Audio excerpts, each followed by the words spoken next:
Let us look at an important technicality of C++, that is functions.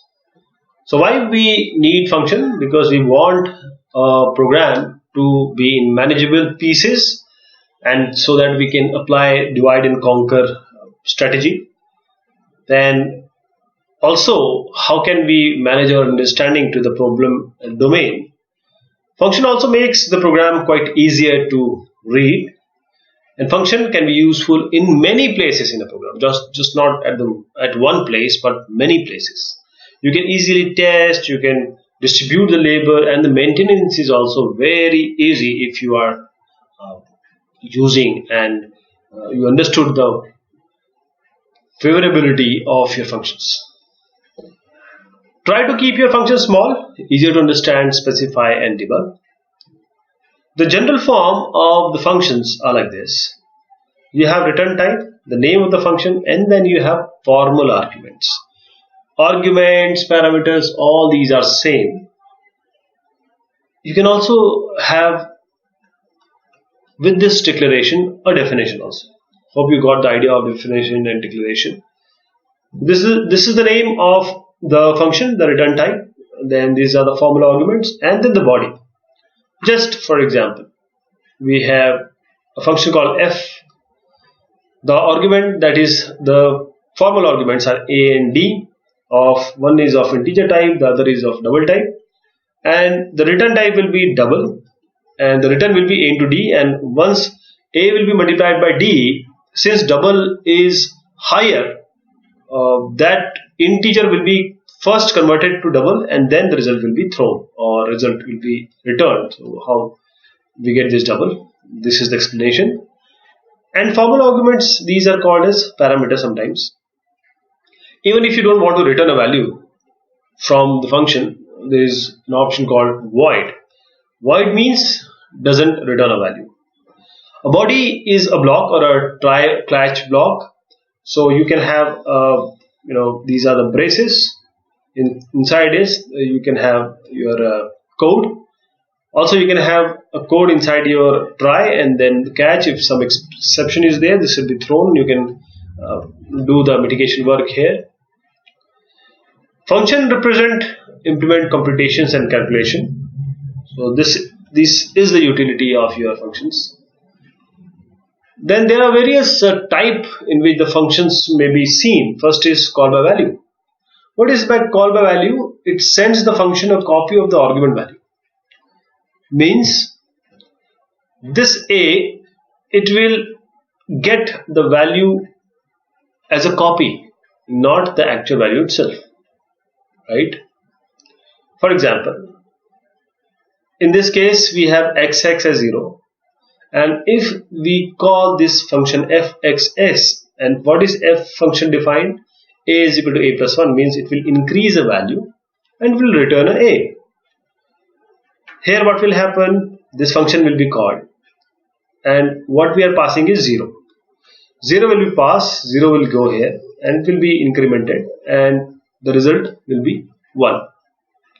But if you print this xx value, you might think that since we have passed this xx inside this function, it should be some xx plus 1.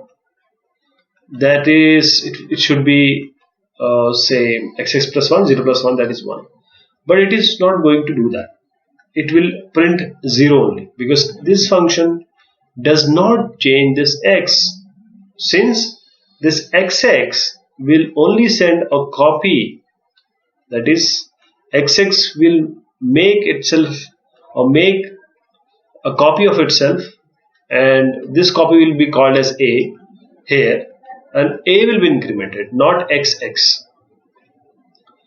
Let us take another case. If you have yy value as 7 and you are passing yy 7, you will be tempted to know what will be the result. It will be quite easy that if you use this function, the answer will be 8. No trouble with this. But once you print this yy, the value will only be 7, because the yy is actually not passed. So there will be no change inside this function for this yy or xx. because we have sent a copy of YY, a photocopy of YY is now called as A, and now A will be changed, not YY. So YY will retain its value. But there is another sequence or another view of function, how it may be called. This is called by reference. The call by reference, it passes a reference to the argument, and in this what we are passing is int, similar to the value int A, but in front of A we are using, or we are passing, or we are declaring ampersand. And by now, the discussion we have done till now, you might recall this ampersand is nothing but it extracts or it gives the address of the variable. So what we are trying to do is, we are trying to do something on the address or the memory location. Let's see, we are passing x equal to 0, fx x is going to print 1. This we have already seen in the previous discussion.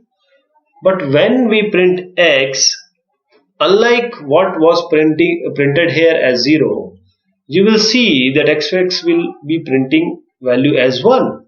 So actual xs will be passed, actual xx will be passed to A, and A will be the xx only, and this value, whatever is changed, this value will be given back. Means if I pass 7, 7 is going to change to 8, but when I print the 7, it will be 8.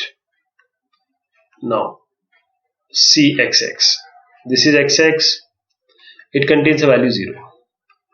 Now I am not sending this xx a copy, which I was doing in the call by value. I am not sending this copy. I am actually sending the reference of this, means this is the address.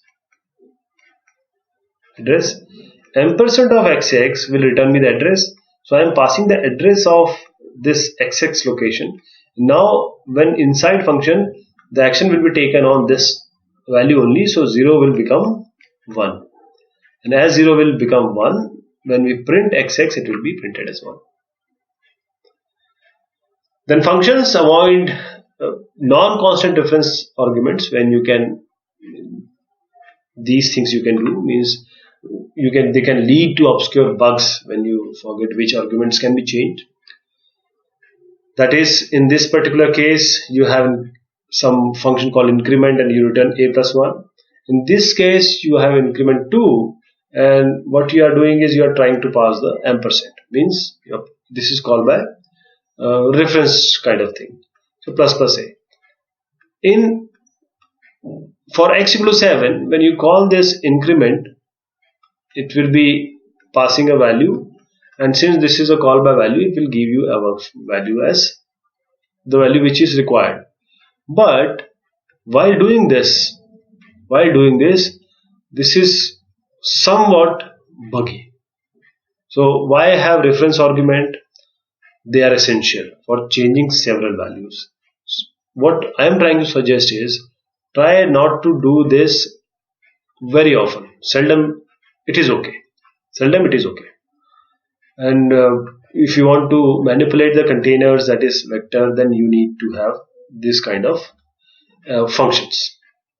But constant reference arguments are also often very useful. Call by value, by reference, and constant reference. What is this? You have a function called f, you have a value a, then this int ampersand r, then you have const, means you are making it constant, and then int ampersand cr. You are making a constant integer and then ampersand cr. What you are doing is, this cr is constant, this you have made as constant, and now you are trying to increment cr, which is not possible. You have already made it constant. Constant value cannot be changed. But in this particular case, you have a and r and const int ampersand cr, and once a, this is fine, no problem, a can be incremented, r can also be incremented. What about this cr cannot be incremented. So what you can do is, you can do you can pass CR to some or the other value like int x. Now you can increment x. This is a two-step procedure, but you can never ever change a constant value. Let us see a function. These const references are very useful for passing large objects. X, Y, Z all 0. You are passing a function g in this. This is a function g, and you have passed 0, 1 and 0, 0, 1 and 0. So once you call this function 0, 1, 0, the error will be the reference argument r needs a variable to refer to, right? What this means is you are passing a constant value, but you have already defined that this is a reference value. So it actually, this r will always require, this argument r will always require a variable to refer to. A variable, you are passing 2. So just change this 2 to some variable. And in this case, you are passing 3. No problem with that, because actually this CR which you have used here is constant. We can pass a temporary. No problem with that, right? So these constant references, as I suggested, are useful for passing large objects. References or reference is a general concept. This is not just for call by reference, but for example, if we see int I equal to 7, and if this is a statement known as int %r equal to I. So what it is going to do is, when you put r equal to 9, automatically I will become 9 as well. Why? Because I is referring to r. When you make r equal to 9, I will also become 9. If you make it constant, const, and if you want to change cr equal to 7, the problem is that cr, it refers to a constant. But if you place I equal to 8, cr, this will write out the value of I, because cr is pointing to a constant value I, and if you place I equal to 8, this is going to give you this 8 only. So you can think of a reference as an alternative name of an object, and you can't modify an object through a constant reference. This is the trouble here, and you can't make a reference refer to another object after initialization. For example, this is range for loop. For loop means you have a string from S, and this string S is a copy of some value Vi. When you print it, no problem with that, S will print. But when you do something like this, that means you are giving a reference, then this will be no copy, because this is a reference. You want to print S, and for this particular case, this is string %s and v, but this is constant, so we can't modify v. Okay, S is a copy of some Vi. This is going to copy this. There will be no copy, and we don't modify v. An important aspect which was introduced in C++ 11 was const expr, const expression. So you can define functions that can be evaluated at compile time using this const expression function. For example, let us have a xscale double variable as 10. Then you have a yscale double as 0.8, and you can have say a function scale whose input is .p and whose output is also point. But remember that this is a const expr, so it will be only evaluated at compile time. This will fix it to compile time. What this function does is it will return this xscale into some p.x value and yscale into some p.y value. So two values px and py will be multiplied by the corresponding scales. If we evaluate at compile time, like scale and pass some value 1, 2, 3 or 4, 5, 6. This will be actually 123 will be px, p dot x, or 4, 5, 6 will be p dot y, and they will be multiplied by 10 and 0.8, and the result will be stored in point x, this variable. But if you want to, or if you wish to use it at runtime like this, you are passing a point p at runtime, because this will be only possible at runtime. And when you are going to call this will be an error, because this is, you want it to be compile time evaluation only, and you have requested for variable argument. This is not possible, but this is possible. You can just pass p, pass p with scale and copy it to x2. There will be no problem, because it is runtime evaluation. Now, guidance for passing variables: you can use call by value for very small objects, call by constant reference for large objects, and call by reference only when you have to return a result rather than modify an object through a reference argument. So const reference is specifically for large objects. Let us take some example. Class image. These are quite huge objects. So when you do something like this, f image, you are trying to pass image as value. This is going to be very slow. And when you are trying to do this %i, there will be no copy, but this f function can modify my image. And in this particular case, const image %, you should not do this, because there will be, as Staustrup suggested, this won't mess with my image. And image, make image, this is most likely this super fast, right? We'll see about this later. And then namespaces, that is, consider this code from two programmers, say Jack and Jill. This is in Jack's header file, jack.h. This is also in jack.h, glob and widget. And in this function is in Jill's header file, jill.h.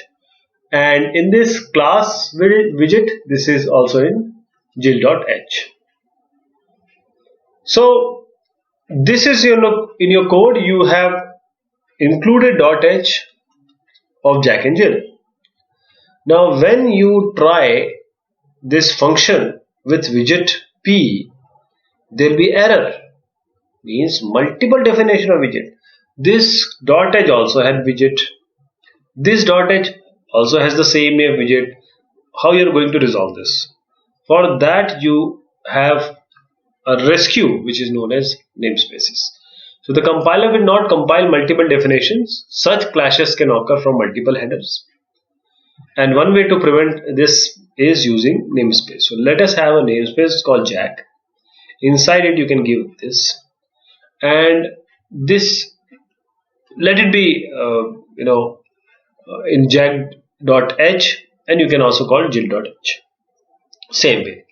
But when you are calling this Jack, or you are trying to use widget p, you can just use Jack : widget p.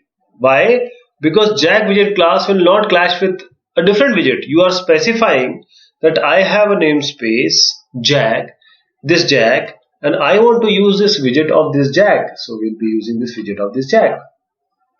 So a namespace is actually, in Java we call them packages. It's kind of package in which you put your things.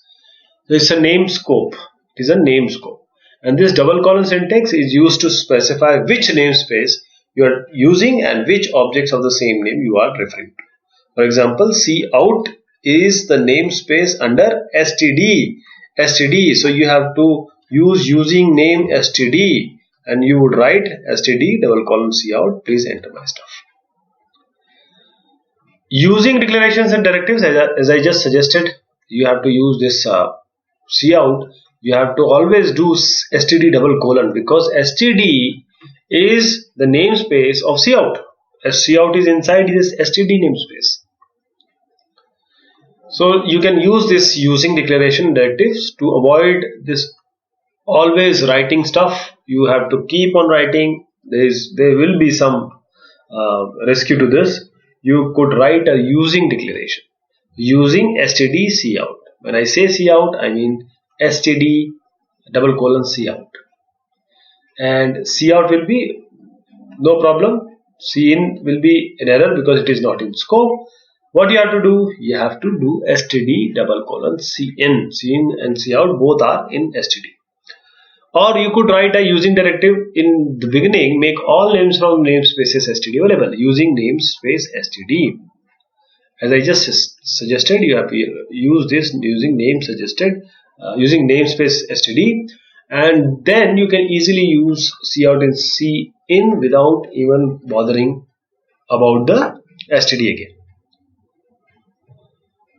So this was about functions, call by value, call by reference, and namespaces. Thank you so much. Take care.